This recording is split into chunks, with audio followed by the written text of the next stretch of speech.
Soyez optimiste du docteur Victor Pochet, chapitre 7, Secret et une âme lumineuse.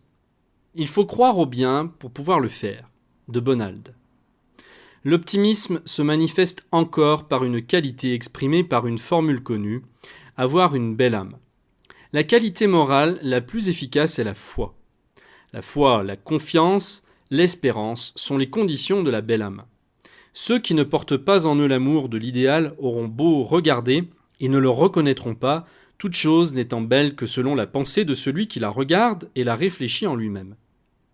L'homme optimiste possède toujours la foi. En poésie comme en religion, il faut posséder la foi. Et la foi n'a pas besoin de voir avec les yeux du corps pour contempler ce qu'elle reconnaît bien mieux elle-même. Rémy de Gourmont. La foi manifeste la confiance ardente en soi-même, d'abord, puis en tout ce qui est noble, juste et beau sur la terre. C'est la flamme même qui rendra votre âme lumineuse. Elle éclairera toute votre vie intérieure et fera de vous des hommes radioactifs. Ce qui importe, et avant tout, c'est non pas de paraître, mais d'être. C'est en comparant ces deux mots que vous découvrirez le fossé qui les sépare.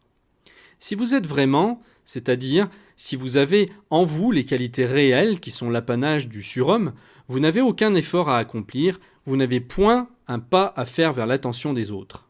Votre seule présence parlera pour vous et les attirera. Un malaise, au contraire, envahira ceux qui se trouvent en présence de l'homme qui veut paraître ce qu'en réalité il n'est pas. Certains pourront lui témoigner par courtoisie une certaine déférence, mais le respect véritable, la considération iront à celui qui est vraiment quelqu'un. Celui-ci jouit d'une satisfaction intime qui ne peut se comparer à nul autre. Il transporte sans cesse avec lui un inestimable trésor et une perpétuelle joie l'accompagne. L'optimisme le suit partout. Aucun événement ne le trouve jamais en défaillance. Il sait d'avance ce qu'il doit faire et il le fera bien.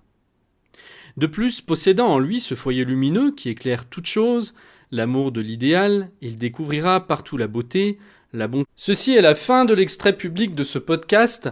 Pour le recevoir en intégralité et recevoir tous les autres podcasts du club Opération Succès, il vous suffit de cliquer sur le lien qui se trouve juste en dessous de cette vidéo. Je vous retrouve tout de suite de l'autre côté.